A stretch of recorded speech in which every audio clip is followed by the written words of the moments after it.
একটা বিচার এই হারোডাঙ্গার 3 রাস্তার মোড়ে করো কোরআন দিয়া। যদি বিবাহিত হয়ে ধরা পড়ে বুক পর্যন্ত করে পাথর মেনে শেষ করে দাও। সাইফুদ্দিনের ওয়াজ করা লাগবে না, পুলিশের আপ লাগবে না, এমনি ঘুম ধরবে, বেড়া খামসানের লোক পাওয়া যাবে না। আল্লাহর দলিল হলো চুরি করলে চোর আর সুন্নির হাতের কবজি পর্যন্ত কেটে দাও।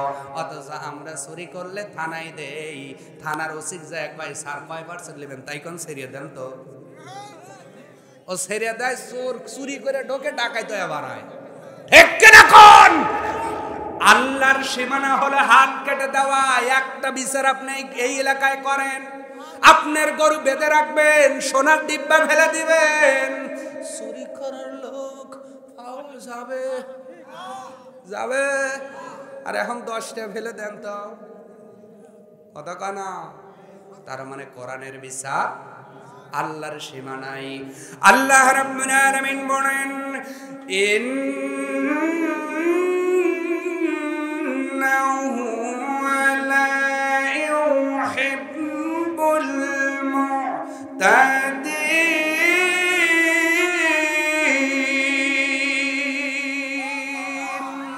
ও বান্দা বান্দী, সীমা লঙ্ঘনকারী হয়ে যায় না। আমি আল্লাহ সীমা লঙ্ঘনকারীকে ভালোবাসি না। আল্লাহর এই জমিনে সীমা লঙ্ঘন করা যাবে না। আপনি জনগণের সমর্থন পেয়ে, জনগণের আঙ্গুলের ভোটটা পেয়ে নেতা হইলেন। ওই 5 বছরের নেতাগিরির মধ্যে যেন সীমা লঙ্ঘন না হয়, মানুষের হক যেন নষ্ট না হয়, বিধবার কাঠ যেন মারা না যায়। কথা কয় না। আজকে কার্ড আছে বিধবার নামে, আর চেয়ারম্যান মেম্বার ওইটাই বেশি জুয়া খেলে। বিধবা বললে বলে শাসি মনে নাই। আল্লাহ কই ওই মনলে কবরে আয়, মুগুর রেডি রয়েছে। কথা কন না ক। সম্মানিত ভাইরা আমার, লক্ষ্য করেন, তার মানে আপনি সীমা লঙ্ঘনকারী হয়েছেন। সম্মান দেনওয়ালাকে আল্লাহ পাক বলেন, আমি 2 দলকেই সম্মান দিয়ে ইতিহাস করেছি। বান্দা দেখো, তোমার অতীত জীবনের ইতিহাস খুলে দেখো। আমি সম্মান দিয়েছিলাম ফেরাউনকে সীমা লঙ্ঘন করার কারণে। সুবয়া সুবয়া মেরে শুটকি করছি। দুনিয়ার শুটকি তো পোকা ধরে, বুয়া ধরে, ওই ফেরাউনের ওই আপনার কি শুটকি পোকাও ধরে না। কথা কয় না। আবার আল্লাহ সম্মান দিয়েছেন আবু বকর আমারকে। আবু বকর আমার কত সুন্দর করে জনগণের হক বন্টন করেছেন। আল্লাহ পাক তাদের সম্মান কিয়ামত পর্যন্ত চালু রেখে দেবেন। অতএব ক্ষমতা পাওয়ার পরে তুমি যদি স্বৈরা শাসক হও, আল্লাহ এমন একটা আসমানি বাড়ি দিবে, প্যারাগের মতো গেরিয়ে ভালাবে। ঠিক কিনা? আর যদি তুমি আপনার ক্ষমতা পাওয়ার পরে আবু বকর ওসমানের চরিত্র নাও, আল্লাহ পাক সম্মান দিয়া আল্লাহ পাকের প্রিয় ভাজন বানায় দিবে রে বান্দা বান্দি। আজকে আমরা নেতাদের চরিত্র খুঁজে খুঁজে দেখলাম, একটা নেতার চরিত্রও ভালো পাইলাম না। কিন্তু আপনাদের এই অঞ্চলের একজন নেতা ছিলেন শহীদ মাওলানা মতিউর রহমান নিজামী। মন্ত্রী থাকা পরেও 1 টাকা দুর্নীতি ধরাতে পারে নাই। আল্লাহু আকবার বলেন।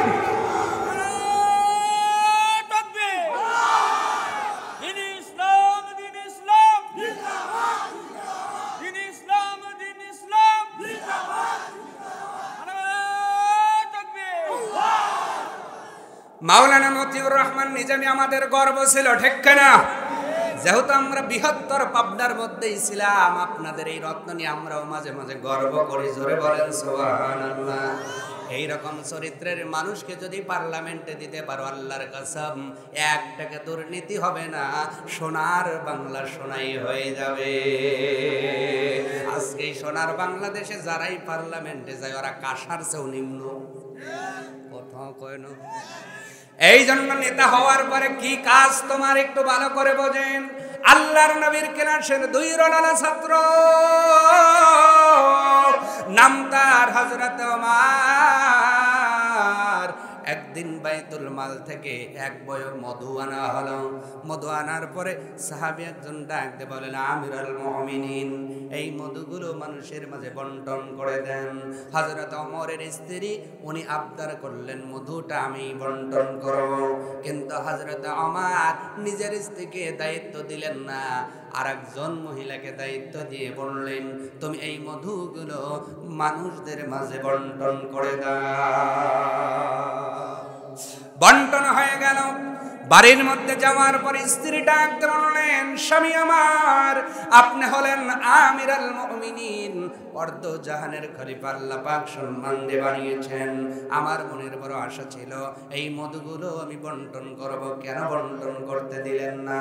হযরত আমিরুল মুমিনিন হযরত ওমর ফারুক বললেন, বিবি রে, তুমি বন্টন করতে সমান সমান এটা নিশ্চিত, কিন্তু বন্টনের সময় যে প্রথম আঙ্গুলটা ঢোকাইতা, এই প্রথম আঙ্গুলের সঙ্গে যতটুকু মধু লেগে যেত, আমার মনে হয় ওইটুকু মধুই আমার তোমার ভাগে বেশি আসতো। কিয়ামতের দিন আল্লাহ যদি আমাকে প্রশ্ন করতো, আমার রে, নেতা বানিয়েছিলাম জন্য জনগণের মধু তুমি আঙ্গুলে ভরায় বেশি খাইছো, ও বিবি, ওই দিন আমি ওমর কাঠগড়ায় হিসাব দিতে পারবো না। এই জন্য তোমাদের দায়িত্ব দেই নাই, অন্য মহিলাকে দায়িত্ব দিয়েছি। এইটাই হল আল্লাহর সীমানা। আল্লাহু আকবার। আল্লাহর সীমানায় থাকে কিন্তু অহংকার করে আছে না নাই? অহংকার কি আল্লাহর সীমানার মধ্যে না বাইরে? এইটা হলো শয়তানের সীমানা। কার সীমানা? আল্লাহর জিকির করে আল্লাহরে ডাকে কিন্তু হিংসা করি, হিংসা আল্লাহর সীমানার বাইরে, এইটা শয়তানের সীমানা, ঠিক কিনা? আসমানের মধ্যে প্রথম গুনার নাম হলো অহংকার, আবা ওয়াস্তাকবারা, যেটা শয়তান করেছিল। আর দুনিয়ার ময়দানে সর্বপ্রথম গুনার নাম হলো হিংসা, যেই গুনাহটা হাবিল কাবিল করে এক ভাই আর এক ভাইকে হত্যা করে ফেলেছিল। সম্মানিত ভাইয়েরা আমার, কিন্তু দুনিয়ার জমিনে আল্লাহকে ডাকার পরে, আল্লাহকে মানার পরে আমাদের অন্তরের মধ্যেও হিংসা অহংকার আছে না নাই? হতে পারে টাকার অহংকার, হতে পারে সম্পদের অহংকার, হতে পারে ভাইয়ের অহংকার, হতে পারে বংশের অহংকার, হতে পারে ইলমের অহংকার, হতে পারে আমলের অহংকার। আছে না? আছে না নাই?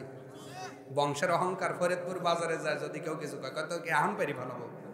তুই জানিস আমি কেডরে 10 বাইক ডাক দেবো, তো গোল্লার মধ্যে এনে সিরিয়ে ভালাবিনি কর। কথা না? আছে না নাই?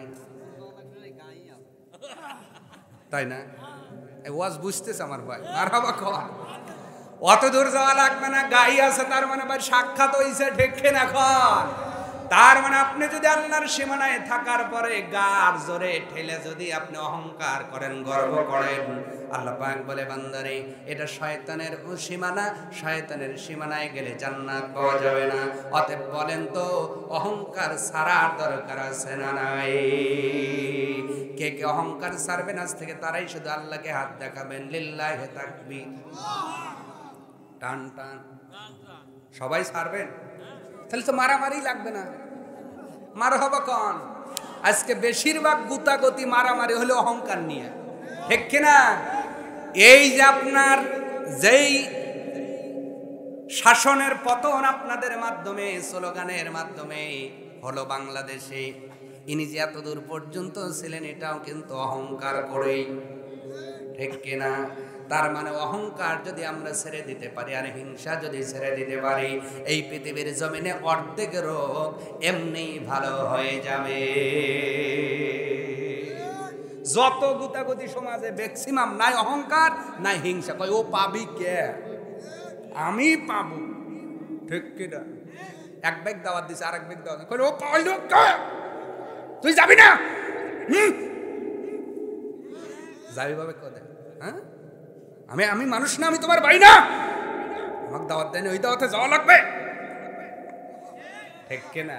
আচ্ছা বলেন তো ভাই, ওই লোকের এই ক্ষমতাটা নাও থাকতে পারে, উনি যে অ্যারেঞ্জ করেছেন একজনকে বলাই ওনার, কিন্তু আমরা যাই ওই যে ঠিক কিনা? অহংকার করার কারণে দাওয়াত বন্ডর হয়ে গেল। অহংকার করার কারণে অনেক বিয়ে পর্যন্ত বাতিল হয়ে যায়। খাওয়া দাওয়া শেষ, সামান্য একটা কথা কাটাকাটি, এটা মিয়াও জানে না, বড় জানে না, অথচ পরে কয় উঠি আয়। কি হয়েছে? কয় ওই মামা শ্বশুরের এত বড় সাহস। কি হয়েছে ভাই? তোর যে মামা শ্বশুর অভিজ্ঞতা, ও আমাকে কয়, আমি বলে মানে কিছু কয়ের পার না, তখন খালি বলে। বাইতে এসে দেখে কিছুই না, আসলে সিগারেটলে মারামারি লাগছে। খিলে মারামারি লাগছে, এই সিগারেটের গুতায় বিয়ে ভেঙে গেছে। কথা কয় না, এত হিংসা অহংকার আছে না নাই? আবার অনেকের ভিতরে আমলের অহংকার আছে, জ্ঞানের অহংকার। আমি বেশি জানি, তুমি কিছুই জানো না, ঠিক কিনা? করবো ততই নিচের দিকে যাব। অহংকার ছেড়ে যতই অন্তরটারে পরিশুদ্ধ করবেন, আল্লাহ পাক বলে বান্দা বান্দিরে আমি আল্লাহ তোদেরকে আমার মেহমান হিসেবে কবুল করে নিব। সুবহানাল্লাহ। অহংকার করে শয়তান জান্নাত থেকে নামছে, আর বের হবে না। কিন্তু আজকে দুনিয়াতে যারা অহংকার করবে না, আবার সেই বাপের ভিটা জান্নাতে চলে যাবে। সুবহানাল্লাহ। কোন আমাদের বাপের ভিটার নাম কি? জোরে জোরে জোরে। আমাদের বাপের ভিটা কোনটা? কারণ আমাদের আদি পিতা আদম আলাইহিস সালামের জন্মই হয়েছে জান্নাতে। আমার বাপের ভিটা হলো জান্নাত, আর শয়তানের ভিটা জাহান্নাম। ওই জান্নাতে যারা যাবেন, একটার কলিজায় অহংকারের হিংসা থাকা যাবে না। যদি থাকে জান্নাত হারাম। কি আমি হারাম কইছি না আরাম কইছি? একটু আওয়াজ তুলেছো, নাউজুবিল্লাহ বলা যাবে না। আমি কইছি হারাম, এরা কইছে আরাম, মনে করছে না ভালোই তো। আবার ভাইয়েরা লক্ষ্য করেন, তাহলে অহংকার ছেড়ে দিতে হবে, সীমা লঙ্ঘন করা যাবে না। ইবাদতের ক্ষেত্রেও হতে পারে, ইবাদত করে যদি আমি অহংকার করি, সব ইবাদত বাতিল করে দিবেন শয়তানের মতো একজন। আওয়াজ তুলে বলতে হবে তিনি কে? আজাজিল ফেরেশতা, জিন জাতির সদস্য। ইবাদতের কারণে প্রথম আসমানের নাম হলো আবেদ, দ্বিতীয় আসমানের নাম হয়েছিল জাহেদ, তৃতীয় আসমানের নাম হয়েছিল তার তকি। এইভাবে যেতে যেতে সপ্তম আসমানে তার নাম হয়েছিল তাওসুল মালাইকা, ফেরেশতাদের কমান্ডার, লিডার। কিন্তু এত সম্মান পাওয়ার পরেও শুধু অহংকার কারণে, সব একটা অহংকারের কারণে জীবনের সব আমল বরবাদ হয়ে গেল। তার মানে অহংকার করে আল্লাহর সীমা লঙ্ঘন করা যাবে না। এটা বোঝানোর জন্য বলছি, আল্লাহ রাব্বুল আলামিন দুনিয়ার জমিনে যতগুলো পয়গম্বর মানব যাদের হেদায়েতের জন্য প্রেরণ করেছিলেন, এর মধ্যে একজন পয়গম্বরকে আল্লাহ বাবা সেরা দুনিয়ায় দিয়েছিলেন। বলেন তো নাম কি? আখিরার আল হলে মনের আড়াল হয়, এ কথাটা সত্য কি জানি না। আমি কেন যে আখিরার আল হলে একটু ভুলিতে পারি না, পারি না। সেই যে আমার প্রিয় কত আগে চলে গেছে বহু দূরে, আজি তারি ব্যথায় হৃদয় আমার জলে পুরে পুরে। তাই ফের স্মৃতি তার দেয় যাতনা, আসুর নদীতে শুধু তারি সফিনা। আমি কেন যে আখিরার আল হলে একটু ভুলিতে পারি না, পারি না। আল্লাহ পাক বলছেন, সন্তানকে দুইবার ডাক দিলে সন্তান খুশি হয়ে গেলে চুমা দেয়, বিবিরে ডাকলে বিবি খুশি হয়, শ্বশুরকে ডাকলে শ্বশুর খুশি হয়। রা বান্দা, ও বান্দিরা, দুনিয়ার জমিনে যারাই ডাকো তারা খুশি হয়। ভিতরে শ্রদ্ধা থাক আর না থাক, শ্বশুর বাড়িতে যাইয়া গরান থেকে ওঠার সময় যদি আব্বা আব্বা বলে ডাক দেয়, বলেন তো মোরগ জবা হয় কি হয় না? মানে শ্বশুর দেখছে জামাই 1 নাম্বার, জামাই কয় নাম্বার? ভিতরে শ্রদ্ধাবোধ থাক আর না থাক, বাইরের আওয়াজেই শ্বশুর খুশি, ঠিক কিনা? বাইরের আওয়াজে শাশুড়ি খুশি। আল্লাহ রাব্বুল আলামিন বলছেন, বান্দা বান্দি শোনো, দুনিয়ার জমিনে শ্রদ্ধাবোধ ছাড়া ডাকলে তোমার শ্বশুর শাশুড়ি খুশি হতে পারে, নেতা নেত্রী খুশি হয়ে যেতে পারে, মা বাবা খুশি হয়ে যেতে পারে, কিন্তু আমি আল্লাহ আমার ডাকার একটা রুলস দিয়ে দিলাম, 2টা জিনিস সহকারে আমাকে ডাকতে হবে। যদি তুমি চাও তোমার ডাকটা আমি আল্লাহ শুনি, তাহলে 2টা জিনিসের সমন্বয়ে ডাকতে হবে। 1 নাম্বার তাতুরুআন ওয়া খুফিয়া, 1 নাম্বার হলো বিনয় ভাবে, আর 2 নাম্বার হলো ভয়ের সাথে। সুবহানাল্লাহ। বিনয় কি বলেন তো? বিনয় কি বলেন? বিনয় বুঝলেন? বিনয় এখন বোঝেন নাই, আপনাদের বুঝাই। চেয়ারম্যান সাহেব আছে না, আমার কথা বোঝেন তো সবাই? শোনা যায়? চেয়ারম্যান সাহেবের কাছে যদি আপনারা যান, আপনারা কি বুক টান করে দাঁড়ান? কেমনে দাঁড়ান? ঠিক কিনা? এমপি মহোদয় তো এখন আর নাই, সামনে যারা আসবে বা অতীতে যারা ছিল তাদের কাছে দেখা করতে গিয়ে কেমনে দাঁড়িয়েছেন? এইভাবে না? না কেমনে?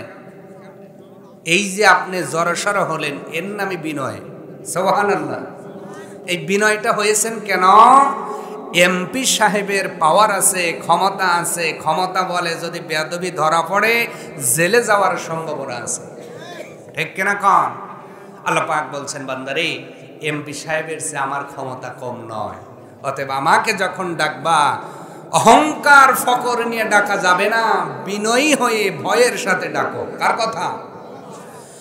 আল্লাহ রাব্বুল আলামিন বলছেন, ও বান্দা বান্দি শোনো, 1 নাম্বার বিনয়, 2 নাম্বার ভয়ের সাথে যদি আমাকে ডাক দিতে পারো, আমি আল্লাহ বড় খুশি হয়ে যাই। মুসা ডাকলে যেমন শুনেছি, তোমরাও ডাকলে তেমন আমি আল্লাহ শুনব। সুবহানাল্লাহ।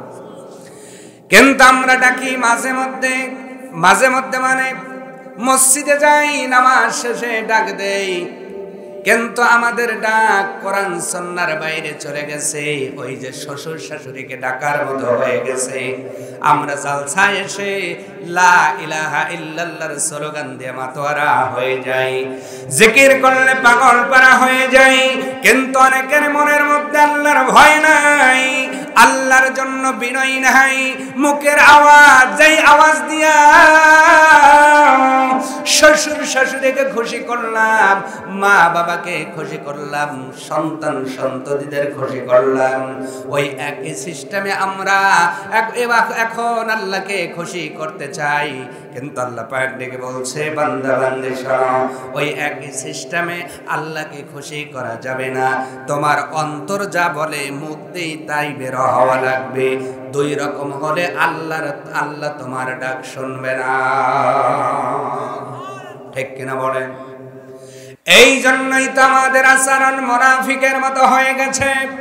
এই জন্য বৃষ্টি হয় না, বারে বারে দোয়া করি, আমাদের দোয়া কবুল হয় না, কারণ আমার অন্তরে আছে একরকম, জবানে থাকে আর একরকম, ঠিক কিনা?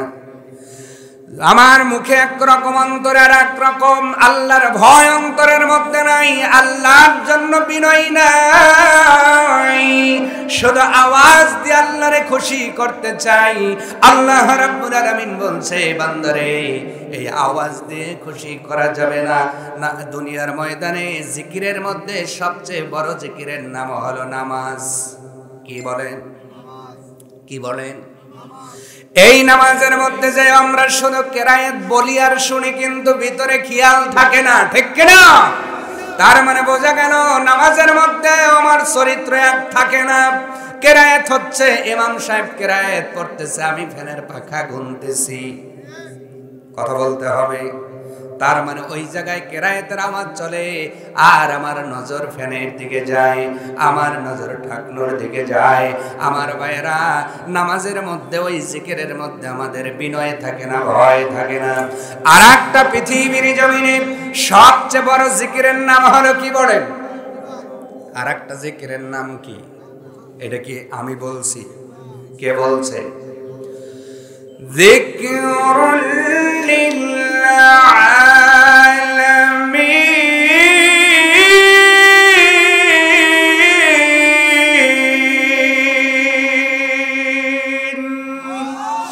আল্লাহ রাব্বুল আলামিন বলছেন, বান্দা বান্দি শোনো, এটা হলো আলামিনের জিকির। ও বান্দা বান্দি, দুনিয়ার জমিনে যতই জিকির করো, সবচেয়ে বড় জিকিরের নাম হলো আমার কোরআন। কিন্তু এই কোরআন শুনতে এসেও আমাদের বিনয় আর ভয় থাকে না। অনেকে কোরআন শুনতে এসে বাদাম খায়। কোথাও কোন আছে না? নাই বাবাজি, এই জায়গায় আসেন একজন। আমার মেয়েরা, এখানে শুনতে এসে অনেকের খেয়াল থাকে মেলার দিকে, ঠিক কিনা বলেন? তার মানে কোরআন হলো সবচেয়ে বড় জিকিরের একটা জিকির। আল্লাহ পাক বলেন যিকরুল লিল আলামিন, আলামিনের জিকির শুনতে সে খেয়াল থাকে না। অথচ আল্লাহ রাব্বুল আলামিন বলছেন ওয়া ইযা কুরিআল কুরআনু ফাসতামিউ লাহু। ও বান্দা, যখন কোরআনে কারীম তোমাদের সামনে তেলাওয়াত করা হবে, ওই সময় চুপচাপ থাকবে। ওই ওর মধ্যে কখনো হট্টগোল করবে না, অমনোযোগী হবে না। কথাটা একজন বলেছেন, তিনি কে? আরো জোরে বলেন, তিনি কে?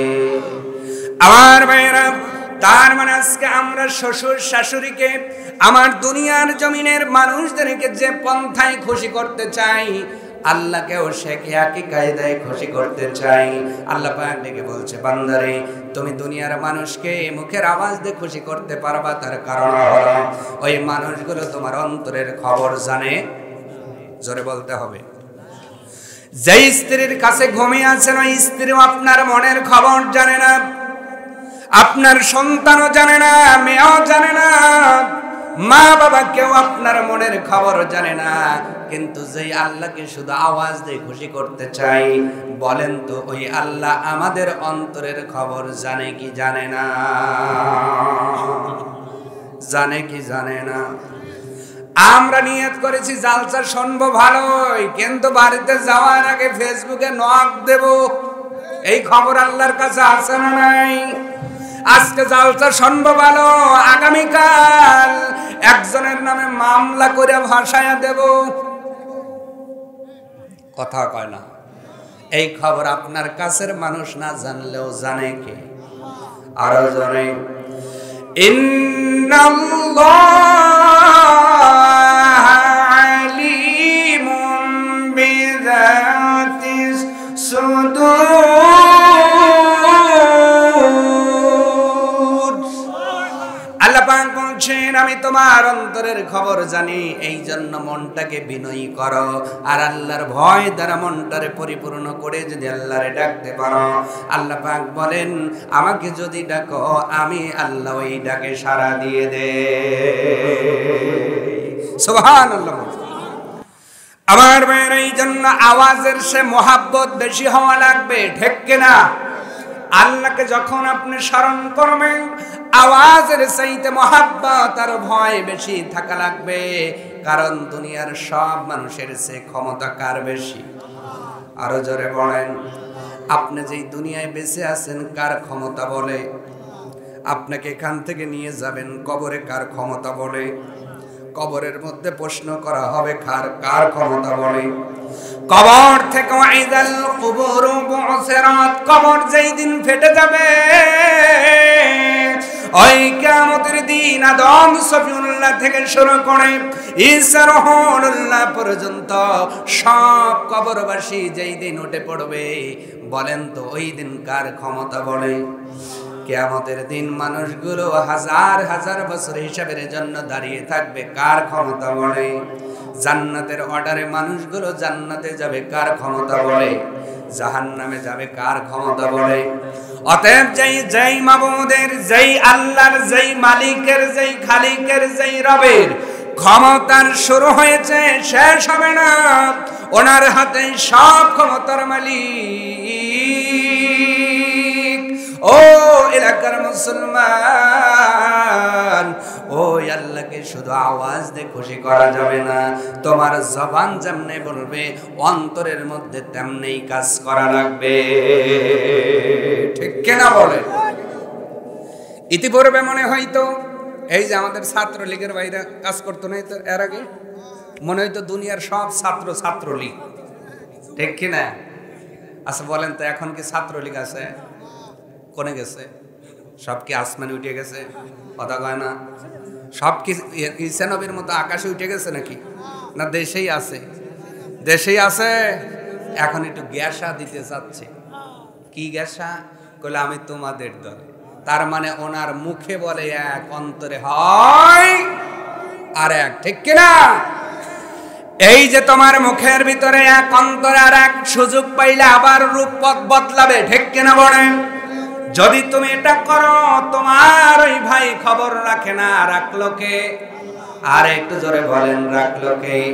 যারা একান্তভাবে কোরআন প্রতিষ্ঠার কাজ করে আর মুখে শুধু একজন বলে আমি কোরআন ওয়ালাদের পক্ষে।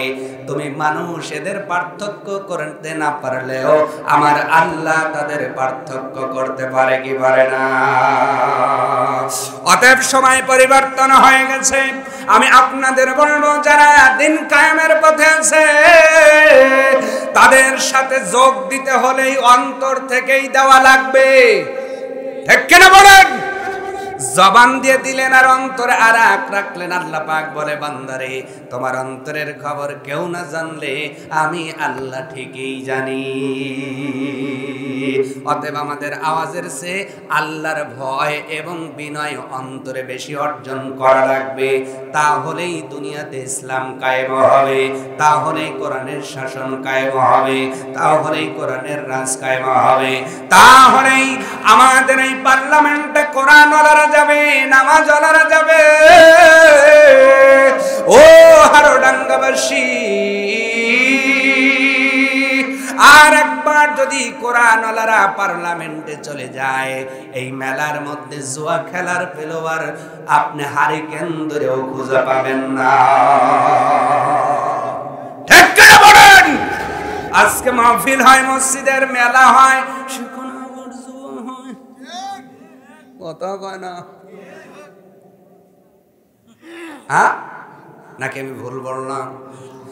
ওইটা তদারকি করার লোক নাই, কারণ একটাই, নেতার মধ্যে উলিল আমর হওয়ার যোগ্যতা নাই, ঠিক কিনা?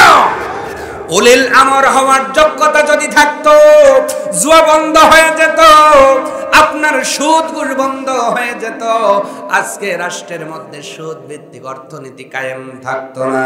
অতএব আমরা জবানার মুখটাকে এক করে পার্লামেন্টে আগামীতে যারা যাবে, এদেরকে আল্লাহর ভয় এবং বিনয় যাদের অন্তরে থাকবে, এই শ্রেণীর মানুষদেরকে আমরা ভালোবাসতে চাই, ঠিক কিনা?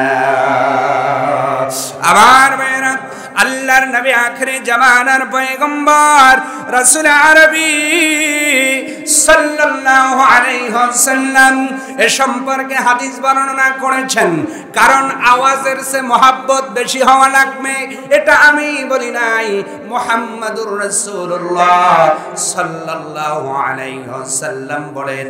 খয়বারের প্রান্তরে যুদ্ধের ময়দানে যখন নবী চলে গেলেন, যুদ্ধের ময়দানে সাহাবীগণ হাজির হওয়ার পরে তারা জোরে আওয়াজ দিয়া আল্লাহকে ডাকা শুরু করলেন, আর তাকবীরের স্লোগানে আকাশ বাতাস যেন প্রকম্পিত হওয়া শুরু করলো। নবীজি তাদের সামনে দাঁড়িয়ে একটি ভাষণ দিলেন। এই ভাষণটা হাদিস নামে আপনার বর্ণনা করা হয়েছে।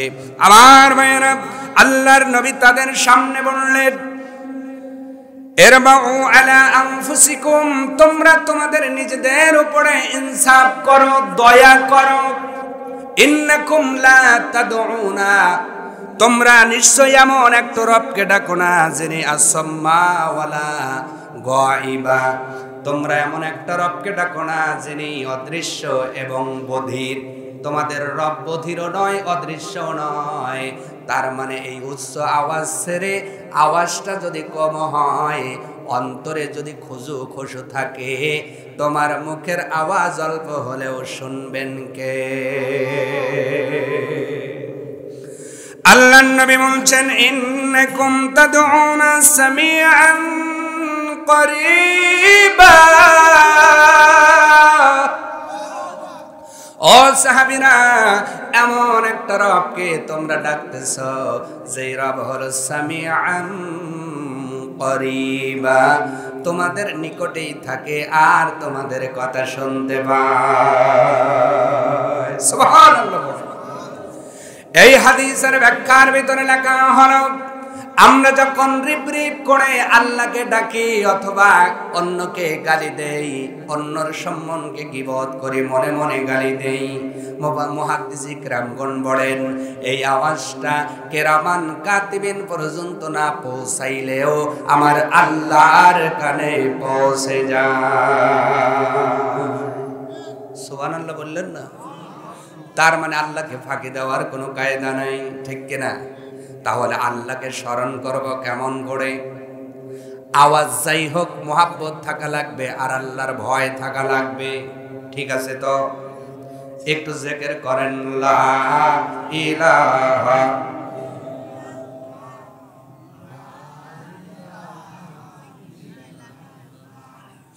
লা ইলাহা ইল্লাল্লাহ মুহাম্মাদুর রাসূলুল্লাহ সাল্লাল্লাহু আলাইহি ওয়াসাল্লাম। আমি জিকির করালাম, মেইন উদ্দেশ্য আমার জিকির করানোতে ছিল না। আপনাদের যে বললাম আওয়াজ কিন্তু ধীরে ধীরে বাড়তেছিল। ও হারোডাঙ্গাবাসী, জিকিরের আওয়াজ বাড়ে কিন্তু এখনো চুরি বন্ধ হয় নাই। কথা বলা লাগবে। জিকিরের আওয়াজ বাড়ে কিন্তু সুদ বন্ধ হয় নাই। জিকিরের আওয়াজ বাড়ে ঘুষ বন্ধ হয় নাই। জিকির করলে আওয়াজ বাড়ে কিন্তু বেপর্দা বন্ধ হয় নাই। জিকির করলে আওয়াজ বাড়ে কিন্তু আপনার পরিস্ত্রীদের সাথে সম্পর্ক বন্ধ হয়, বলতে হবে। আমরা এখন জিকির করলে জিকিরের আওয়াজ বাড়ে, আইলঠেলা বন্ধ হয় না, অন্যায় বন্ধ হয় না। তার মানে আমরা এই আয়াত দ্বারা আমরা আসামি হয়ে গেলাম। ও হারোডাঙ্গাবাসী, আমরা জবানে আল্লাহর স্লোগান দেই ঠিক, কিন্তু অন্তরের মধ্যে মালিকের ভয় আর মোহাব্বত নাই, ঠিক কিনা? মোহাব্বত করলে লাভ আছে না নাই? বলবো। আল্লাহর নবী সাহাবী হযরত আবু হুরায়রা রাদিয়াল্লাহু তাআলা হতে বর্ণিত, তিনি বলেন আল্লাহর নবী আখিরি জামানার পয়গম্বর রাসূল আরবি সাল্লাল্লাহু আলাইহি ওয়াসাল্লাম বলেছেন, দুনিয়ার ময়দানে আল্লাহ রাব্বুল আলামিন একদল ফেরেশতা নিযুক্ত করেছেন। এরা ঘুরে ঘুরে শুধু দেখে কোন জায়গায় কোন বান্দা আল্লাহর নামে জিকির করে। এই ফেরেশতাগুলো যখন কোন জিকিরকারীকে পেয়ে যায়, কোন জিকিরকারী যেইটা আয়াতের মাধ্যমে উদউ রাব্বাকুম তাদাররুআন ওয়া খুফিয়া, যারা দুনিয়ার ময়দানে বিনয় এবং ভয় নিয়ে আল্লাহর নামের জিকির করে, সেটা আওয়াজ জোরেও হতে পারে, সেটার আওয়াজ আস্তেও হতে পারে, কিন্তু তার মধ্যে বিনয় এবং ভয় থাকা লাগবে। আল্লাহর নবী বলেন, ওই ফেরেশতাগুলো যখন খুঁজে খুঁজে এমন একজন সঠিক জিকিরকারীকে পেয়ে যায়, নবীজি বলছেন ওই ফেরেশতা ডাক দিয়া আশেপাশের সব ফেরেশতাগুলোকে জড়ো করে এক জায়গায় করার পরে ডাক দিয়ে বলে, তোমরা যারা তালাশ করতেছিলে, দেখো এই হারোডাঙ্গার ভিতরে একজন মানুষ আছে যে মুখের মধ্যে যে স্লোগান দেয়, অন্তরের মধ্যে ঠিক একই ভয় এবং বিনয় আছে। আল্লাহর নবী বলছেন, ফেরেশতাগুলো আসার পরে তাদের সেই ডানাগুলো বিছায়া দেয়, ডানাগুলো বিছানার উপরে দিয়ে নবীজি বলছেন এই ডানাগুলো কত দূর পর্যন্ত বিছায়া দেয়। নবী বলেন ওই ফেরেশতাগুলো এই জমিন থেকে আসমান পর্যন্ত ঘেরাও করে বসে যায়। আরো আসতে বলে আসমান মনে হয় কাছে, আপনার লগি দিয়েই বাড়ি দিলে পাবেন। এই জন্য সুবহানাল্লাহ আসতে হয়েছে, একটু জোরে হবে না ভাই? সূর্যটা আসমানের নিচে না উপরে? বলেন, চন্দ্রটা আসমানের নিচে না উপরে? এই যে আপনার বিন্দু বিন্দু আপনারা সেই জ্যোৎস্না রাতে যেই তারকারাজিগুলো দেখেন, এইগুলো আসমানের নিচে না উপরে? তার মানে একটা মানুষ জীবনভর চেষ্টা করলে প্রথম আসমানে যেতে পারবেন না। কেন পারবেন না? এই দুনিয়ার থেকে একটা তারকা হলো প্লেট লুইস। এই লুইসে যদি আমরা যেতে চাই, অ্যাপোলো 11 দিয়ে যেতে গেলেও সময় লাগবে 1,15,000 বছর। সুবহানাল্লাহ বললেন না? 1,15,000 বছর আপনি কি হায়াত পাবেন নাকি? 1000 বছর পাবো না, 100 বছরই তো পাবো না। তার মানে ওই তারকাতেই আমরা পৌঁছাতে পারবো না। আমার ভাইয়েরা, তাহলে প্রথম আসমানে তো দূরের কথা। আর নবী বলেন যেই জিকিরকারী আল্লাহর ভয় আর মহাব্বত নিয়া আল্লাহর এই জমিনে জিকির করে, রব্বুল আলামিনের ফেরেশতাগুলো তাকে বেষ্টন করতে করতে আসমান পর্যন্ত পৌঁছিয়ে যায়। আসমানে তাদের সারিগুলো যাওয়ার পরে তাদের কথাগুলো যাইতে যাইতে রব্বুল আলামিনের কাছে চলে যায়। রব্বুল আলামিন ডাক দিয়ে বলেন, ও ফেরেশতাগুলো বলো আমার বান্দা কি বলে। আমার আল্লাহ জানে কি জানে না? জোরে বলেন, জানে কি জানে না? জানার পরেও ফেরেশতাদের জিজ্ঞাসা করে কি বলে? ফেরেশতাগুলো বলে আল্লাহ আপনি জানেন, শোনেন, খবর রাখেন। ইন্নাল্লাহা আলিমুন খাবীর। আপনাদের সব খবর রাখেন। আল্লাহ পাক বলেন, ও ফেরেশতারা বলো আমার বান্দা কি বলে। ফেরেশতাগুলো বলে আল্লাহ আপনার নামের জিকির করে, কিন্তু এটা যেমন তেমন জিকির নয়, এইটা মুনাফিকের জিকির নয়।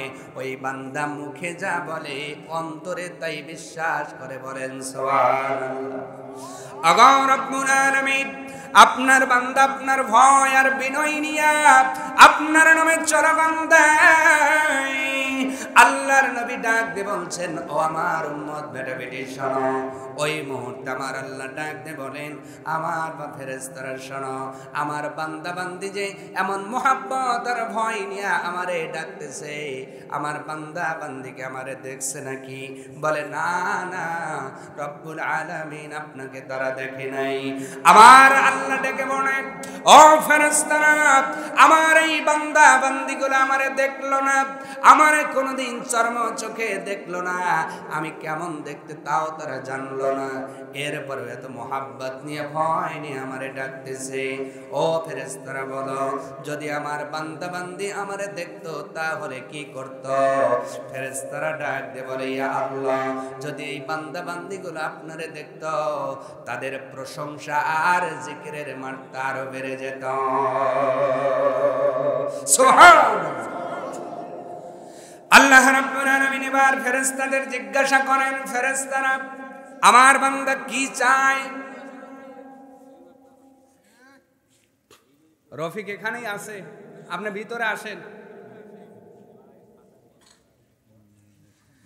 আবার ভাইয়েরা লক্ষ্য করেন, কি যেন বলতেছিলাম আপনারা কি মনে নাই? মোনাজাত দেব কি? কষ্ট হচ্ছে আপনাদের? কি বলতেছিলাম? ওয়াজ যে আপনার ওই গেটের বাইরে যাবে বুঝাক শেষ, ঠিক না? হুজুর যা ওয়াজ করবেন এখানে জেরে ফেলে চলে যাব।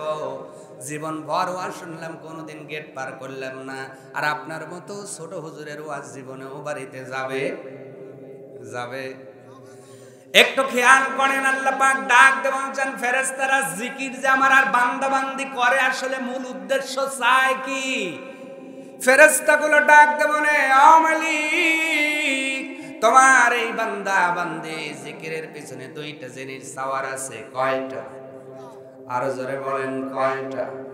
এক নাম্বার, আপনার এই বান্দা বান্দিগুলো আপনার জান্নাতে যেতে চায়। জোরে কোন সুবহানাল্লাহ। আমরা জান্নাতে যেতে চাই কি চাই না? আওয়াজ তুলে বলতে হবে, চাই কি চাই না? আমার ভাইয়েরা, এরা জান্নাতে যেতে চায়। আল্লাহ আবার জিজ্ঞাসা করেন ফেরেশতাদেরকে, ও ফেরেশতারা বলো, আমার এই বান্দা বান্দিগুলোকে আমার জান্নাত দেখেছে? বলে না। আপনার বান্দা বান্দিগুলো জান্নাত দেখে নাই, জান্নাত না দেখেই জান্নাতে যেতে চায়। ও ফেরেশতারা বলো, যদি আমার এই বান্দা বান্দিগুলো আমার জান্নাত দেখতো তাহলে কি করত? ফেরেশতারা বলতো, ও মালিক, আপনার প্রশংসা আর জিকিরের মাত্রা আরো বাড়ায় দিত। ও ফেরেশতারা দুই নাম্বার কি চাই? ফেরেশতারা ডাকতে মনে, ও মালিক, দুই নাম্বার তারা জাহান্নাম থেকে বাঁচতে চায়। আমরা বাঁচতে চাই কি চাই না? হারোডাঙ্গাবাসী আওয়াজ তুলে বলতে হবে, আমরা জাহান্নাম থেকে বাঁচতে চাই কি চাই না? কেন বাঁচতে চাও জানো নাকি? আল্লাহর নবী বলছেন, এই দুনিয়ার আগুনের চেয়েও 69 গুণ তেজি আগুন আল্লাহ জাহান্নামের মধ্যে বানায় রেখেছেন। ওই জাহান্নামের ভিতরে জাহান্নামীদেরকে দরই নামক ফল খেতে দেওয়া হবে। মুফাসসির কিরামগণ বলছেন, দুনিয়ার ময়দানেও দরি নামক ফল আছে, কিন্তু জাহান্নামের ফলের চেয়ে 70 গুণ কম।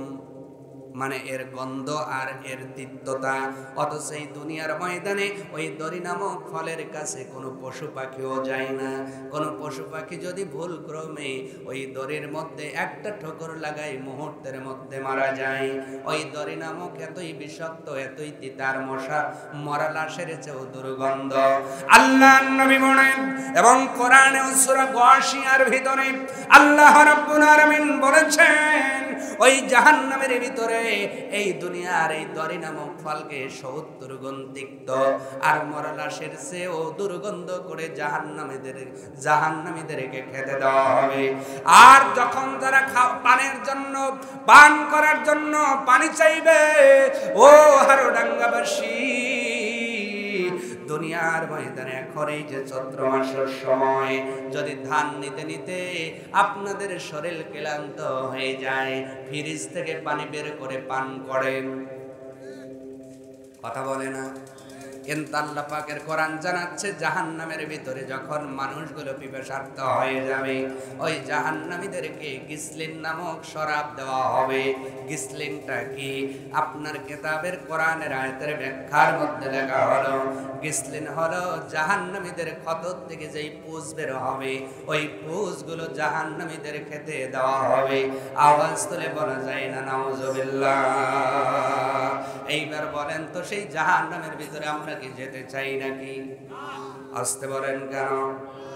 তাহলে আপনার জিকির, আপনার স্মরণ, আপনার নামাজ, আপনার কোরআন তেলাওয়াতের ভিতরে আল্লাহর ভয় আর মহব্বত থাকা লাগবে। শুধু জবানের স্লোগান দিয়ে আল্লাহরে খুশি করা যাবে? আজকে যেমন আমরা সকলেই কিন্তু তালে তাল মিলাইতেছি, ঠিক আছে আমরা কোরআনওয়ালাদের দলে, কথা বলে না? তার মানে একজন একদল সত্যিকারী, আর একদল কিন্তু মুখে একটা অন্তরে আর একটা। এরা কিন্তু জান্নাতে যেতে পারবে না, জাহান্নাম থেকে বাঁচতে পারবে না। আল্লাহ পাক ডেকে বলেন, আমার বান্দা বান্দিরা আমার স্মরণ করে আমারে খুশি করছে, জাহান্নাম থেকে বাঁচতে চায়। ও ফেরেশতারা জানতে চাই, আমার পৃথিবীর বান্দা বান্দিরা ওই জাহান্নামকে নিজ চোখে দেখেছে নাকি? বলে না, তারা দেখে নাই, কিন্তু তারা বাঁচতে চায়। বলো বলো, যদি দুনিয়ার ময়দানে তারা জাহান্নাম দেখতো কি হতো? ফেরেশতারা এবার ডাক দিয়ে বলে, আল্লাহ, তোমার এই বান্দা বান্দিগুলো দুনিয়ার ময়দানে যে জাহান্নাম পরিদর্শন করত, জাহান্নামগুলো যদি অবলোকন করত, নিঃসন্দেহে তোমার বান্দা বান্দিগুলো হার্ট ফেল করত, জ্ঞান হারা হয়ে যাইত। আল্লাহ পাক এবার ডাক দিয়ে বলেন, আমার ফেরেশতারা শোনো, আমার যেই পৃথিবীর বান্দা বান্দিগুলো তাদুরু আও খুফিয়া, ভয় এবং বিনয়ের সহিত আমাকে স্মরণ করে আর চোখের পানি ফেলে, আমি আল্লাহ ঘোষণা দিয়ে দিলাম, কিয়ামতের দিন ওই ভয়ঙ্কর জাহান্নাম থেকে বাঁচাইয়া চিরসুখী জান্নাতি মেহমান বানাইয়া দেব। আর একটু মহাব্বতে হবে না আমার ভাইরা? এই জন্য আল্লাহকে বেশি বেশি স্মরণ করার দরকার আছে না নাই? জোরে বলেন, আছে না নাই? এরপর আল্লাহ রাব্বুল আলামিন বলছে, বান্দারে, ইন্নাহু লা ইউহিব্বুল মু'তাদিন। ও বান্দা বান্দি শোনো, তোমরা জিকির করবা ঠিক আছে, স্মরণ করবা ঠিক আছে, ভয় বিনয় সহিত থাকবা, কিন্তু খবরদার দুনিয়ার জমিনে সীমা লঙ্ঘনকারী হয়ে যায় না। আমার আল্লাহ সীমা লঙ্ঘনকারীদেরকে পছন্দ করে না। কার কথা? এবার সীমা লঙ্ঘন করবেন না কারা কারা? হাত দেখান, লিল্লাহি তাকবীর।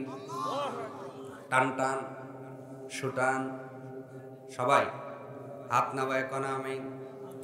তাহলে এখন থেকেই মজলিস থেকে কেউ বাইরে যাওয়া যাবে না ইনশাআল্লাহ। দেখি এবার পরীক্ষা করে দেখি তো আমরা সীমা লঙ্ঘন করবো কিনা। যদি আপনাদের কষ্ট হয় এখন আমি মোনাজাত দিব, কিন্তু পরিবেশ নষ্ট করা যাবে না। রাজি আছেন? আর কয়েকটা মিনিট সময় দিয়ে ধৈর্য নিয়ে বসবেন। আখিরি মোনাজাতে হয়তো দোয়া করব, এটাই আমার জীবনের শেষ মোনাজাত হয়ে যেতে পারে। আমাদের আপনজন কবরের ভিতরে আছে না নাই? দোয়ার দরকার আছে না নাই? এই জন্য আপনারা যাবেন না, দোয়া করে বিদায় হবেন। ভাইয়েরা লক্ষ্য করেন, আল্লাহ সীমা লঙ্ঘনকারীদের পছন্দ করেন। সীমা লঙ্ঘন কোনটা? যে হুজুর আমার আইল আছে, আইল ঠেলে ওইটা নিলাম, এটা সীমা লঙ্ঘন, ঠিক কিনা?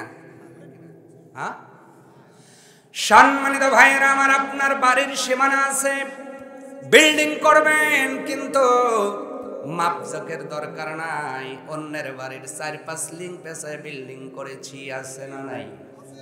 আসতে বলে, আছে না নাই? এইরকম এটাও তোমার বাড়ির সীমা লঙ্ঘন, ওইটা হলো জমির সীমা লঙ্ঘন। কিন্তু আল্লাহ পাক বলে, বান্দারে জমির সীমা লঙ্ঘন করলা, বাড়ির সীমা লঙ্ঘন করলা, কিন্তু একটা জীবনের সীমা আমি আল্লাহ দিয়েছি। তিলকা হুদুদুল্লাহ, এটা হলো আমি আল্লাহ, আমার সীমানা। সীমানটার নাম হলো আল্লাহ এবং রসুলের আনুগত্য।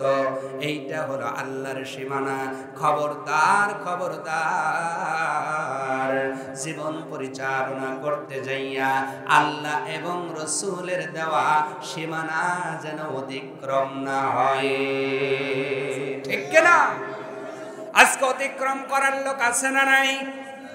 প্রমাণ দেব নাকি? দেব প্রমাণ দেব। আল্লাহ আর রাসূল সমন্বয়ে একটা বিধান দিয়েছেন, আহাল্লাল্লাহুল বাইয়া ওয়া হারামার রিবা। ও বান্দা, দুনিয়ার জমিনে সুদ ভিত্তিক অর্থনীতি দেওয়া যাবে না। অবশ্যই ব্যবসা করে জীবিকা অর্জন করা এটা হালাল, সুদ হলো হারাম। কিন্তু আজকে আমরা যারা সুদ খাই, এরাই হলো সীমা লঙ্ঘনকারী। কথা বলে না? আরো জোরে। নবীজির সীমানা হলো পণ দিয়া বিয়া করা। নবীর সীমানা কি? বিয়ার ক্ষেত্রে নবী সীমানা দিয়েছেন, মিয়া পছন্দ হলে কি দিবা তুমি এইটা বলো। আর এখন মিয়ার বাপ বসে থাকে, ছেলের বাপ যায় দেখে আর বলে কি কি দিবেন। জোরে, আরো জোরে। ছাওয়ালের বাপগুলো যা খুশি হবে, কবে এই সব বোনের শ্বশুরে দাওয়াত দিছে কেডারে। আর যারা মিয়ার বাপ মনে হয় চুমা খালিকা ভালো হয়, তাই না? মাশাআল্লাহ মাশাআল্লাহ। মুরব্বী বলেছে 2টা ছেলেকে এমনি বিয়ে দিয়েছি, সীমানা দিয়েছেন মুহাম্মাদুর। হযরত আলীর সাথে ফাতেমারে বিয়ে দেওয়ার সময় নবী বলেছিলেন, আলী তোমার কি আছে? নবী এইটা বলেন নাই, আলী আমার কি আছে, কি দেব? নবী বলেছেন, আলী বিয়ে করবা, কি আছে? বলে নবী কিছুই নাই, বরং আছে। নবী বললেন, ওইটাই বিক্রি করে যা হয় এইটাই হবে তোমার আর ফাতেমার বিয়ের মহরানা। আজকে যারা বিয়ের ক্ষেত্রে মহরানা না দিয়ে উল্টো যৌতুক নেয়, এরাই হলো সীমা লঙ্ঘনকারী। পেছে গেলে আমার কিছু করার নাই, ঠিক না? ওজনের মধ্যে সঠিক দিতে হবে, আকিমুল ওজনা বিল কিসত, কথা কম। অথচ মুদিখানার দোকানে বসে 5 ওয়াক্ত নামাজ পড়ি, কিন্তু যেই চাউল নিতে আসে বারে বারে 2-4 গ্রাম করে কম দেই। আমি গোস্তের ব্যবসায়ী, নামাজ ঠিকই পড়ি, ওজনে কম দেই। আমি সয়াবিন বিক্রেতা, নামাজ ঠিকই পড়ি, ওজনে কম দেই। আমি ধান ব্যবসায়ী, নামাজ ঠিকই পড়ি, ওজনে কম দেই। কিন্তু ওজন ঠিক দেওয়া লাগবে কার দলিল? সীমানা কার? আপনি যে আল্লাহর সীমানা ছেড়ে চলে গেলেন, আপনিই হলো সীমা লঙ্ঘনকারী, ঠিক কিনা? আল্লাহ পাক বললেন, কোরআন দিয়ে সমাজে বিচার করা লাগবে। কোরআনের বিচার হলো যারা জিনা করেছে,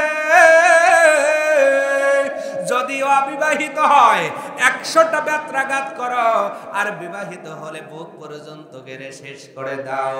কিন্তু আজকে আমরা পরামানিক হয়ে বিচার করাইয়া দিলাম, বান্ডিল খায়া বলি বিয়ে পড়াইয়া দে, কথা কয় না? এই ক্ষমতা কি আল্লাহ আপনাকে দিছে?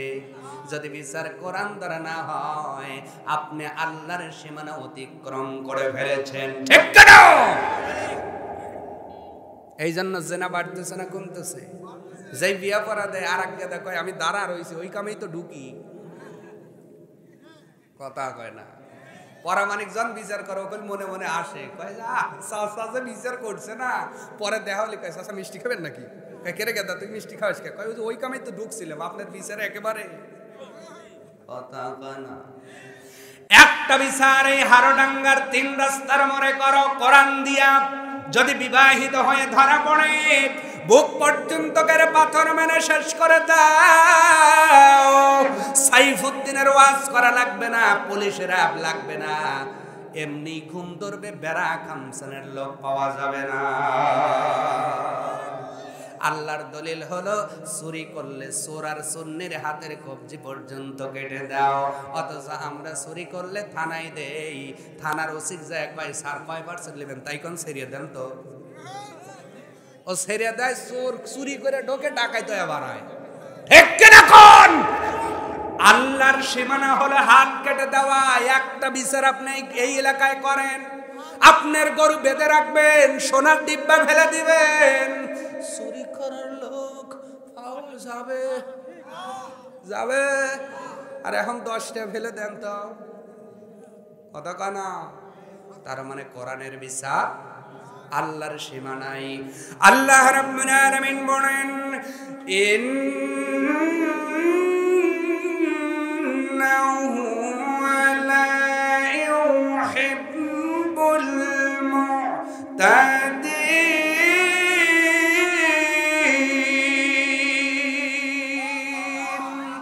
ও বান্দা বান্দে, সীমা লঙ্ঘনকারী হয়ে যায় না। আমি আল্লাহ সীমা লঙ্ঘনকারীকে ভালোবাসি না। আল্লাহর এই জমিনে সীমা লঙ্ঘন করা যাবে না। আপনি জনগণের সমর্থন পেয়ে, জনগণের আঙ্গুলের ভোটটা পেয়ে নেতা হইলেন, ওই 5 বছরের নেতাগিরির মধ্যে যেন সীমা লঙ্ঘন না হয়, মানুষের হক যেন নষ্ট না হয়, বিধবার কার্ড যেন মারা না যায়, কথা কয় না? আজকে কার্ড আছে বিধবার নামে, আর চেয়ারম্যান মেম্বার ওইটাই বেশি জুয়া খেলে। বিধবা বললে বলে শাসি মনে নাই। আল্লাহ কই ওই মনলে কবরে আয়, মুগুর রেডি রয়েছে, কথা কন না। সম্মানিত ভাইরা আমার, লক্ষ্য করেন, তার মানে আপনি সীমা লঙ্ঘনকারী হয়েছেন। সম্মান দেনওয়ালাকে আল্লাহ পাক বলেন আমি দুই দলকেই সম্মান দিয়ে ইতিহাস করেছি। বান্দা দেখো, তোমার অতীত জীবনের ইতিহাস খুলে দেখো, আমি সম্মান দিয়েছিলাম ফেরাউনকে সীমা লঙ্ঘন করার কারণে। সুবয়া সুবয়া মেরে শুটকি করছি। দুনিয়ার শুটকি তো পোকা ধরে, বুয়া ধরে, ওই ফেরাউনের ওই আপনার কি শুটকি পোকাও ধরে না, কথা কয় না। আবার আল্লাহ সম্মান দিয়েছেন আবু বকর আমারকে। আবু বকর আমার কত সুন্দর করে জনগণের হক বন্টন করেছেন। আল্লাহ পাক তাদের সম্মান কিয়ামত পর্যন্ত চালু রেখে দেবে। অতএব ক্ষমতা পাওয়ার পরে তুমি যদি স্বৈরা শাসক হও, আল্লাহ এমন একটা আসমানি বাড়ি দিবে, প্যারাগের মতো গেরিয়ে ভালাবে, ঠিক কিনা? আর যদি তুমি আপনার ক্ষমতা পাওয়ার পরে আবু বকর ওসমানের চরিত্র নাও, আল্লাহ পাক সম্মান দিয়া আল্লাহ পাকের প্রিয় ভাজন বানায় দিবে রে বান্দা বান্দি। আজকে আমরা নেতাদের চরিত্র খুঁজে খুঁজে দেখলাম, একটা নেতার চরিত্রও ভালো পাইলাম না।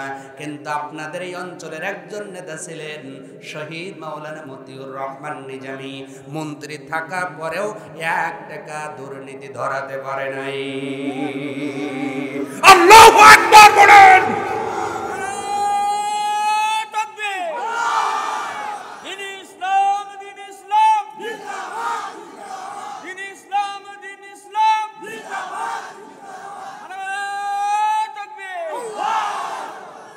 মাওলানা মতিউর রহমান নিজামী আমাদের গর্ব ছিল, ঠিক কিনা?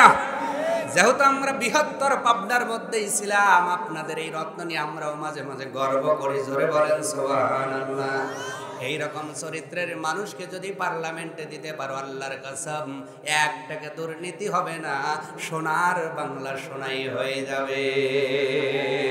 আজকে সোনার বাংলাদেশে যারাই পার্লামেন্টে যায়, ওরা কাঁসার চেয়েও নিম্ন, কথা কয় না। এই জন্য নেতা হওয়ার পরে কি কাজ তোমার একটু ভালো করে বোঝেন। আল্লাহর নবীর ক্লাসের 2 রনালা ছাত্র, নাম তার হযরত ওমর। একদিন বাইতুল মাল থেকে 1 বয়ম মধু আনা হলো। মধু আনার পরে সাহাবী একজন ডাক দিয়ে বলেন, আমিরুল মুমিনিন, এই মধুগুলো মানুষের মাঝে বন্টন করে দেন। হযরত ওমরের স্ত্রী উনি আবদার করলেন, মধুটা আমি বন্টন করব। কিন্তু হযরত ওমর নিজের স্ত্রীকে দায়িত্ব দিলেন না, আরেকজন মহিলাকে দায়িত্ব দিয়ে বললেন, তুমি এই মধুগুলো মানুষদের মাঝে বন্টন করে দাও। বন্টন হয়ে গেল। বাড়ির মধ্যে যাওয়ার পর স্ত্রী ডাকতে বললেন, স্বামী আমার, আপনি হলেন আমিরুল মুমিনিন, অর্ধ জাহানের খলিফা, আল্লাহ পাক সম্মান দিয়ে বানিয়েছেন। আমার মনের বড় আশা ছিল এই মধুগুলো আমি বন্টন করব, কেন বন্টন করতে দিলেন না? হযরত আমিরুল মুমিনিন হযরত ওমর ফারুক বললেন, বিবি রে, তুমি বন্টন করতে সমান সমান এটা নিশ্চিত, কিন্তু বন্টনের সময় যে প্রথম আঙ্গুলটা ঢোকাইতা, এই প্রথম আঙ্গুলের সঙ্গে যতটুকু মধু লেগে যেত, আমার মনে হয় ওইটুকু মধুই আমার তোমার ভাগে বেশি আসতো। কিয়ামতের দিন আল্লাহ যদি আমাকে প্রশ্ন করতো, আমার রে, নেতা বানিয়েছিলাম জন্য জনগণের মধু তুমি আঙ্গুলে ভরায় বেশি খাইছো, ও বিবি, ওই দিন আমি ওমর কাঠগড়ায় হিসাব দিতে পারবো না। এই জন্য তোমাদের দায়িত্ব দেই নাই, অন্য মহিলাকে দায়িত্ব দিয়েছি।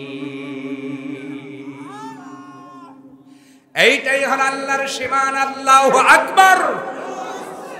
আল্লাহর সীমানায় থাকে, কিন্তু অহংকার করে আছে না নাই? অহংকার কি আল্লাহর সীমানার মধ্যে না বাইরে? এইটা হলো শয়তানের সীমানা। কার সীমানা? আল্লাহর জিকির করে আল্লাহরে ডাকে, কিন্তু হিংসা করি, হিংসা আল্লাহর সীমানার বাইরে, এইটা শয়তানের সীমানা, ঠিক কিনা? আসমানের মধ্যে প্রথম গুনার নাম হলো অহংকার। আবা ওয়াস্তাকবারা, যেটা শয়তান করেছিল। আর দুনিয়ার ময়দানে সর্বপ্রথম গুনার নাম হলো হিংসা, যেই গুনাহটা হাবিল কাবিল করে এক ভাই আর এক ভাইকে হত্যা করে ফেলেছিল। সম্মানিত ভাইয়েরা আমার, কিন্তু দুনিয়ার জমিনে আল্লাহকে ডাকার পরে, আল্লাহকে মানার পরে আমাদের অন্তরের মধ্যেও হিংসা অহংকার আছে না নাই? হতে পারে টাকার অহংকার, হতে পারে সম্পদের অহংকার, হতে পারে ভাইয়ের অহংকার, হতে পারে বংশের অহংকার, হতে পারে ইলমের অহংকার, হতে পারে আমলের অহংকার। আছে না? আছে না নাই? বংশের অহংকার। ফরিদপুর বাজারে যায় যদি কেউ কিছু কয়, কত কি আহম পেরি ভালাবো? তুই জানিস আমি কেডরে 10 বাইক ডাক দেবো, তো গোলনার মধ্যে এনে সিরিয়ে ভালাবিনি কর। কথা কয় না? আছে না নাই? তাই না? ওয়াজ বুঝতেছে আমার ভাই, মারহাবা কর। অত দূর যাওয়া লাগবে না। গাই আছে তার মানে ভাই সাক্ষাৎ হইছে, ঠেকে না এখন। তার মানে আপনি যদি আল্লাহর সীমানায় থাকার পরে গার জোরে ঠেলে যদি আপনি অহংকার করেন, গর্ব করেন, আল্লাহ পাক বলে বান্দারে এটা শয়তানের সীমানা, শয়তানের সীমানায় গেলে জান্নাত পাওয়া যাবে না। অতএব বলেন তো অহংকার ছাড়ার দরকার আছে না নাই? কে কে অহংকার ছাড়বেন আজ থেকে তারাই শুধু আল্লাহকে হাত দেখাবেন। লিল্লাহি তাকবীর। টান টান সবাই ছাড়বেন, তাহলে তো মারামারি লাগবে না। মারহাবা কোন? আজকে বেশিরভাগ গুতাগতি মারামারি হলো অহংকার নিয়ে, ঠিক কিনা? এই যে আপনার যেই শাসনের পতন আপনাদের মাধ্যমে, স্লোগানের মাধ্যমে হলো বাংলাদেশে, ইনি যে এত দূর পর্যন্ত ছিলেন এটাও কিন্তু অহংকার করেই, ঠিক কিনা? তার মানে অহংকার যদি আমরা ছেড়ে দিতে পারি আর হিংসা যদি ছেড়ে দিতে পারি, এই পৃথিবীর জমিনে অর্ধেক রোগ এমনি ভালো হয়ে যাবে। যত গুতাগুতি সমাজে ম্যাক্সিমাম নাই অহংকার নাই হিংসা। কয় ও পাবি কে? আমি পাবো, ঠিক কিনা? এক ব্যাগ দাওয়াত দিছে, আরেক ব্যাগ দাওয়াত, কয় ও পাইলো কে? তুই যাবি না? যাবি ভাবে কদে? হ্যাঁ, আমি মানুষ না, আমি তোমার ভাই না, আমাকে দাওয়াত দেয়নি, ওই দাওয়াতে যাওয়া লাগবে, ঠিক কিনা? আচ্ছা বলেন তো ভাই, ওই লোকের এই ক্ষমতাটা নাও থাকতে পারে, উনি যে অ্যারেঞ্জ করেছেন একজনকে বলাই ওনার, কিন্তু আমরা যাই ওই যে ঠিক কিনা? অহংকার করার কারণে দাওয়াত বন্ডর হয়ে গেল, অহংকার করার কারণে অনেক বিয়ে পর্যন্ত বাতিল হয়ে যায়। খাওয়া দাওয়া শেষ, সামান্য একটা কথা কাটাকাটি, এটা মিয়াও জানে না, বড় জানে না, অথচ পরে কয় উঠি আয়, কি হয়েছে? কয় ওই মামা শ্বশুরের এত বড় সাহস। কি হয়েছে ভাই? তোর যে মামা শ্বশুর অভিজ্ঞতা, ও আমাকে কয়, আমি বলে মানে কিছু কয়ের পার না, তখন খালি বলে ভাইতে এসে দেখে কিছুই না, আসলে সিগারেটলে মারামারি লাগছে। খিলে মারামারি লাগছে, এই সিগারেটের গুতায় বিয়ে ভেঙে গেছে। কথা কয় না? এত হিংসা অহংকার আছে না নাই? আবার অনেকের ভিতরে আমলের অহংকার আছে, জ্ঞানের অহংকার। আমি বেশি জানি, তুমি কিছুই জানো না, ঠিক কিনা? করবো ততই নিচের দিকে যাব।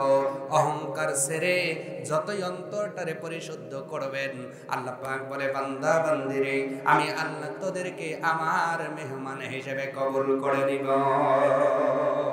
সুবহানাল্লাহ। অহংকার করে শয়তান জান্নাত থেকে নামছে, আর বের হবে না। কিন্তু আজকে দুনিয়াতে যারা অহংকার করবে না, আবার সেই বাপের ভিটা জান্নাতে চলে যাবে। সুবহানাল্লাহ। কোন? আমাদের বাপের ভিটার নাম কি? জোরে জোরে জোরে। আমাদের বাপের ভিটা কোনটা? কারণ আমাদের আদি পিতা আদম আলাইহিস সালামের জন্মই হয়েছে জান্নাতে। আমার বাপের ভিটা হলো জান্নাত, আর শয়তানের ভিটা জাহান্নাম। ওই জান্নাতে যারা যাবেন, একটার কলিজায় অহংকারের হিংসা থাকা যাবে না। যদি থাকে জান্নাত হারাম। কি আমি হারাম কইছি না আরাম কইছি? একটু আওয়াজ তুলেছো, নাউজুবিল্লাহ বলা যাবে না। আমি কইছি হারাম, এরা কইছে আরাম, মনে করছে না ভালোই তো। আবার ভাইয়েরা লক্ষ্য করেন, তাহলে অহংকার ছেড়ে দিতে হবে, সীমা লঙ্ঘন করা যাবে না। ইবাদতের ক্ষেত্রেও হতে পারে। ইবাদত করে যদি আমি অহংকার করি, সব ইবাদত বাতিল করে দিবেন শয়তানের মতো একজন। আওয়াজ তুলে বলতে হবে তিনি কে? আজাজিল ফেরেশতা জিন জাতির সদস্য। ইবাদতের কারণে প্রথম আসমানে নাম হলো আবেদ, দ্বিতীয় আসমানে নাম হয়েছিল জাহেদ, তৃতীয় আসমানে নাম হয়েছিল তার তকি। এইভাবে যেতে যেতে সপ্তম আসমানে তার নাম হয়েছিল তাওসুল মালাইকা, ফেরেশতাদের কমান্ডার, লিডার। কিন্তু এত সম্মান পাওয়ার পরেও শুধু অহংকার কারণে, সব একটা অহংকারের কারণে জীবনের সব আমল বরবাদ হয়ে গেল। তার মানে অহংকার করে আল্লাহর সীমা লঙ্ঘন করা যাবে না। এটা বোঝানোর জন্য বলছি, আল্লাহ রাব্বুল আলামিন দুনিয়ার জমিনে যতগুলো পয়গম্বর মানব যাদের হেদায়েতের জন্য প্রেরণ করেছিলেন, এর মধ্যে একজন পয়গম্বরকে আল্লাহ বাবা সেরা দুনিয়ায় দিয়েছিলেন। বলেন তো নাম কি? মারহাবা যারা বলেছেন আন্তরিক ওয়েলকাম, ধন্যবাদ জানাচ্ছি। সাইয়েদনা ঈসা আলাইহিস সালাম, ওনার জামানার একটি ঘটনা। উনি জঙ্গল থেকে বাহির হচ্ছেন, হঠাৎ করে দেখলেন ওই রাস্তার ধারে একটা বালাখানা বানানো। এই বালাখানা কার? সাইয়েদনা ঈসা আলাইহিস সালাম খবর নিয়ে দেখেন এই বালাখানা একজন বদকার লোকের, বড় গুনাহগার। খবর নিয়ে জানানো হলো এই লোকটা জীবনেও কোনোদিন আল্লাহর দাসত্ব করে নাই, আল্লাহর হুকুম মানে নাই, জীবন ভর শুধু গুনাহ করেছে। আমল বলতে তার জীবনে কিছুই নাই, যা আছে শুধু গুনাহ আর গুনাহ। কিন্তু সাইয়েদনা মুসা ঈসা আলাইহিস সালামের সাথে যিনি ছিলেন, উনি বড় আবেদ, উনি বড় ইবাদত গুজার, উনি বড় আল্লাহর জিকির করনে ওয়ালা, উনি আল্লাহ পাকের বড় ইবাদত গুজার বান্দা। কিন্তু ঈসা আলাইহিস সালামকে দেখার পরে উপরের সেই গুনাহগার লোকটি দ্রুত নিচে নেমে আসলেন। আসার পরে ডাক দিয়ে বলছেন, ওগো জামানার নবী, আমি তো আপনাকেই খুঁজতেছিলাম।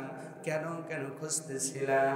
লোকটা ডাক দিয়ে বলে, এই জন্যই খুঁজতেছিলাম, এই যে বয়স আমার, একটাও আমল করে নাই, গুনার কাজ একটাও বাকি রাখি নাই।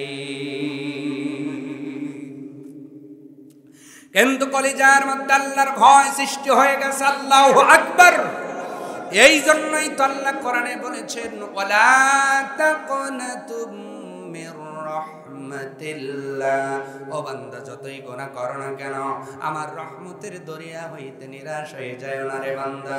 ওই গুনাহগার বান্দা এবার নিরাশ না হইয়া সাইয়েদনা ঈসা আলাইহিস সালামকে ডাক দিয়ে বললেন, ও জামানার পয়গম্বর, একটু তওবা করতে চাই, আল্লাহর কাছে একটু দোয়া করেন না, আল্লাহ যেন আমার তওবা কবুল করে আমাকে হেদায়েতের উপরে কবুল করে না। সাইয়েদনা ঈসা আলাইহিস সালামের হাত ধরে কথা বলতেছেন আর চোখের পানিগুলো ঝর্ণার মতো টপ টপ করে পড়তেছেন। এবার সাইয়েদনা ঈসা আলাইহিস সালাম ওনার আবেগজোর কণ্ঠের কথা শুনে মনটা বড় নরম হয়ে গেছে। হাতটা মালিকের উপর তুলবেন, এমন সময় পাশে যেই আবেদকারী বান্দাটা ছিল ডাক দিয়ে বলেন, ওগো নবী কি করতেছেন? এই লোকটার খবর যা পাইলাম, এর মতো গুনাহগার জমিনে একটাও নাই, এর সাথে থাকলেও আমরাও গুনাহগার হয়ে যাব। আওয়াজ তুলে বলুন নাউজুবিল্লাহ। আমি কত ইবাদত করি উনি বলতেছেন, দেখেন আমার দিকে দেখেন, ও জামানার নবী সাইয়েদনা ঈসা আলাইহিস সালাম, কত ইবাদত আমি করি, সেখানে ওই মানুষটা তো বড় গুনাহগার, তার জন্য দোয়া করলে হয়তো আমরাও আল্লাহর গজবে গ্রেফতার হয়ে যাব। তার মতো গুনাহগার আর কেউ নাই। এমন ভাবে যখন ওই আবেদ বান্দা নিজের আমলের অহংকার করলো, আল্লাহ পাক সঙ্গে সঙ্গে আসমানি ফয়সালা নাজিল করে জানিয়ে দিলেন, ওগো আমার নবী ঈসা তুমি শোনো, ওই বান্দা গুনাহ করেছে ঠিক, কিন্তু তার কলিজার মধ্যে আমার ভয় ছিল, আমার প্রতি অনুগত্য ছিল। আর এই মুহূর্তে তওবা করে ভালো হতে চায়। আর তোমার পাশে যে আবেদ বান্দা ছিল, ইবাদত করেছে কিন্তু ইবাদতের কারণে অহংকারী হয়ে গেছে। আমি আল্লাহ, আমার ফয়সালা হলো ওই যেই বান্দা কান্নার সুরে ফিরে আসতে চায়, ওরে হেদায়েতের উপর কবুল করে জান্নাতওয়ালা বানাইয়া অহংকারী আলেমকে, অহংকারী আমলকারীকে আমল বরবাদ করে জাহান্নামের অর্ডার দিয়ে দিলাম। নাউজুবিল্লাহ বলুন। তার মানে প্রমাণ হলো আমলকারীর অহংকার করেও বাঁচা যাবে। তাহলে আমল করে কি অহংকারী হওয়া যাবে? আমলের অহংকারও করা যাবে না, এলেমের অহংকার করা যাবে না, টাকার অহংকার করা যাবে না। এইভাবে যদি সীমা লঙ্ঘন না করি, আল্লাহ পাক আমাদেরকে বড় ভালোবাসবেন। আর যদি আমরা সীমা লঙ্ঘনকারী হয়ে যাই, আল্লাহ সীমা লঙ্ঘনকারীকে ভালোবাসবেন না। এই জন্য এতদিন পর্যন্ত যা সীমা লঙ্ঘন করেছি, এখন থেকে মোনাজাতের পূর্বে তওবা করে আমরা আল্লাহর সিরাতাল মুস্তাকিমে উঠে যেতে চাই। আওয়াজ তুলে বলেন ইনশাআল্লাহ। রাজি আছেন তো? তওবা করবেন তো? করবেন? কোন কি হুজুর প্রতিদিন জালসায় তওবা করি, এটা আবার কমন কি? আনকমন না তো, এটা কমন। হুজুররা বলে, আমরাও বলি আস্তাগফিরুল্লাহ রব্বি, ঠিক কি না? এইটা তওবা না। তওবা মানে হলো একানিষ্ঠভাবে মন থেকে ঝেড়ে ফেলা, আল্লাহর ভয় নিয়ে ওই গুনার দিকে কোনোদিন মুখ না দেওয়া। অথচ আমরা তওবা প্রতিদিনই করি, কিন্তু এখনো জমিনে বাটপাড়ি বন্ধ হয় না। তার মানে বোঝা যায় আমার জবানের তওবা অন্তরের তওবার সাথে মেলে না। মুখে তওবা করি, অন্তরে কয় হ্যাঁ আগে বের হয় নাই হুজুর। তাহলে তওবা কি এইভাবে করলে হবে? খাটি দিলে তওবা করতে হবে ইনশাআল্লাহ। আপনি কি গুনাহ করেছেন? গুনার সারা জীবন নেই, হাড়োডাঙ্গা না, পুরা বাংলাদেশ মানুষের গুনার টার্নওভার, পুরা পৃথিবীর মানুষের গুনার টার্নওভার এক জায়গায় করে যদি রেখে দেওয়া যায়, আল্লাহর যে রহমতের দরিয়া, এর মধ্যে একটা সুই ফেলার জায়গাও ধরবে না। তাহলে আল্লাহ কত রহম নিয়ে বসে আছে আপনাকে ক্ষমা করার জন্য। কিন্তু তওবা করার পরে ওই গুনার দিকে আর ফিরে যাওয়ার কোনো সুযোগ নাই। এইভাবে যারা তওবা করবেন, আপনার জীবনের গুনাহগুলো আল্লাহ মাফ করবেন না, শুধু ইউবাদদিলুল্লাহ, আল্লাহ আপনার সেই গুনাহগুলোকে সওয়াবে রূপান্তরিত করে দিবেন। তাহলে অন্যায় যা করেছি ফিরে আসতে হবে ইনশাআল্লাহ। পড়েন, আসবেন তো? আসবেন তো? হয়তো আমি কারো কথা শুনে রড খেয়েছি, খোয়া খেয়েছি, কথা কয় না, অথবা চাষটালে চা খাইছি, ইতিমের হক মারছি, গুনার তো আমার শেষ নাই। তবে একটু তওবা করে ফিরে এসে দিন কায়েমের পথে উঠে যেতে চাই। রাজি আছেন? দিন কায়েমের পথে যারা বিচল, তারা হলো আল্লাহর প্রিয়জন। বাতিলের কাছে যারা হার মানে না, সংগ্রাম করে যায় আমরণ। হীরার আলোতে যার হৃদয় রঙিন, হাতে আল কোরআনের দীপ্ত সঙ্গীন। হীরার আলোতে যার হৃদয় রঙিন, হাতে আল জেহাদের দীপ্ত সঙ্গীন। সত্যের পথে যারা নিবেদিত প্রাণ, শত্রুকে কবু ভয় পায় না, শত্রুকে কবু ভয় পায় না। যাদের হৃদয়ে আছে আল্লাহর ভয়, তারা কবু পথ ভুলে যায় না। ঠিক কিনা বলেন? আমরার পথ ভুলে যেতে চাই না। অনেক পথ ভুল করেছে যুবক ভাইয়েরা।